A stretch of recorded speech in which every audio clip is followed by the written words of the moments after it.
to the August edition of the Pottstown Borough Buzz. We're here with partners Adam Burke and Steve Armstrong, and we're going to take a walk through our newest and most exciting upcoming business in the downtown Pottstown, Pottstown United Brewing Company. Steve is obviously our very working partner here today, and Yep. Steve and Adam, I want you to tell us a little bit about the Brew Pub, how this came to be from imagination to reality. Okay, well, Adam bought the building, what, 2 years ago now? 2 years ago, yep. Yeah, it was a jewelry store. He got in contact with me then from a mutual friend of ours, gave him my name, and he invited me to come take a look at the space here, and said that he wanted to put a brew pub here. And it's kind of how we got in contact with one another, and from then we've been doing demolition. Then we went to demolition, and we got some plans drawn up, and things kind of came to fruition, and now this is come on the final product here of a brew pub. So, well, this is very exciting and very unique for us in the downtown. Right. So Adam and Steve, you're going to take us a walk. You're going to take us through a walk of the building. Yep. Sure, sounds good.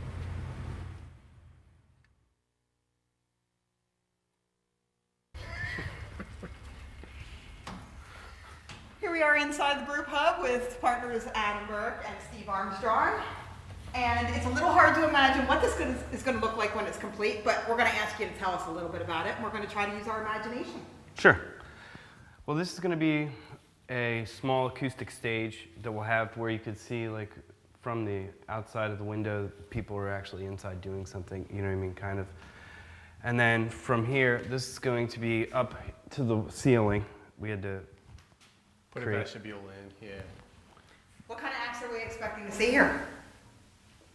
Just like local acts, kind of like acoustic acoustical acts. I think we're working Me with... and Steve. Yeah, so if we want to, why not? Whoever wants to come and, play some guitar, well, they're more than welcome to come and do that.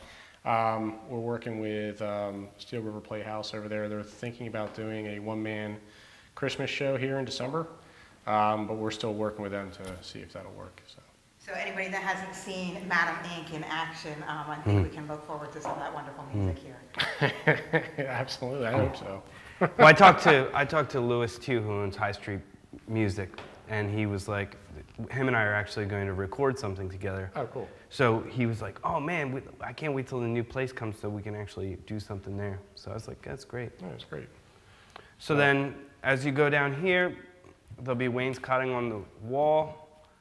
And each one of the walls, each one of the outlets here will have a charger for your phone and stuff like that, because everybody, that's what they're doing nowadays. You need something to plug in your phone. Right. The bar is 30 feet long. It'll have 15 seats. We'll have 3 LED TVs up on the ceiling here, 1 with our rotating beer list, and 2 with whatever sporting events or whatever it will be on.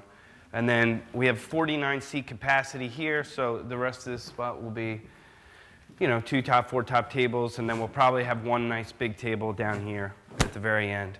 And then over here, a game plan is like to have the same symbol, almost very similar as the pub out front, on this wall. But I spoke to an artist, and they're going to possibly paint it. So you have the same theme, but like this is artistic. That's like what you can have on a coaster. You know what I mean? So to make it, you always know what the sign means, but it's always a little different. Right. You know what I mean? So you're not pigeonholed into one design. Sure. And then this is just going to be painted, really. That's it. So you guys are both very incredibly talented, and you have more than one talent. And Steve, you have been doing a lot of the physical construction work on the building. Yep. When we finally demolished this building, we found that actually this whole side of the building had come down about 3 inches. So we propped that back up, and we put some steel to reinforce it, and then obviously drywall and everything. I've done all the plumbing with my dad, and all the electrical work with my uncle and my cousin. And actually I was sitting down doing the HVAC plans to start doing that tomorrow, which is what I used to do, so I'll be doing all that myself. And it's been a long time coming, and I just want people to understand that the reason it's been such a long time coming is how much love and labor has gone into just the building alone before you've even gotten to the design. Yes. You know, the place was neglected for years, and you know, the previous owner, instead of actually fixing mistakes in the building, is kind of covered it up. It's kind of hard to imagine now, but when this was a jewelry store, I mean, each one of these walls was probably in about 4 feet on either side. Yeah. And there was a drop ceiling, right. so it kind of made you feel like you were in this tunnel, right? Yeah, like tight little it really felt like you were from where that drywall is leaning up to on the other side here. It felt like that's the space you had. So when we took it all the way up, now it looks really, really big in here compared to way bigger than it looked before. Yeah, we took it back to its original size. Yeah. So. And you're going to be doing all your own brewing here. Yes, down in the basement I'll be doing all the brewing. We're going to have a 3-barrel brewing system that's currently being manufactured, and we hope to have about 12 beers on tap. Nice. And then even though you don't have the brewing equipment in yet. No, not yet. No, it's not done. Can we still take a look down in the basement? Oh, absolutely. Yeah. We're down here in the basement where the brewing equipment is going to be stored. And how large is this brewing equipment? It's what's called a 3-barrel capacity, so it'll have the capacity to do 3 times 90 gallons about at a single run. We're going to have an extra large mash tun so we can do high gravity beers, and I'll also have 3 6-barrel fermenters, so they'll be able to hold twice the capacity for you know, more regular beers like IPAs and stuff, and then a couple 3-barrel fermenters so that we can do like specialty beers. Our brewing equipment is going to be going over here, kind of where this bucket is. We'll have the mash tun and the brew kettle, and then we'll have the fermenters lined up here. The 6-barrel fermenters will just about touch the ceiling, and the 3-barrel fermenters sit about 5 foot high. And then we'll have what's called 2 bright tanks, 1 6-barrel and 1 3-barrel bright tank for cleaning and filtering the beer before serving. How much human interaction is involved in the processing of the beer with the equipment, or is it self? There's actually quite a bit of human interaction. You know, we'll still have mixers inside the mash tun, but it'll need to be manually loaded. You know, the transferring will have to be done with pumps and, of course, manual changing of lines and pumps and stuff to transfer beer throughout the process. And then, you know, keg washing and all that needs to happen. And so it's pretty much, it's a lot of cleaning. It's about 90% cleaning. So along with this wonderful new business that's coming, there's also some employment opportunities. Absolutely, yes. Yeah, there certainly will be. So this is where the walk-in cooler will be, where we're going to keep all the kegs, right? So that way we have a place to keep them cold, keep them stored. Any of the bottle releases that we're planning on doing, or any of the specialty one-offs that we plan on doing, we can keep in that big walk-in cooler. Storage.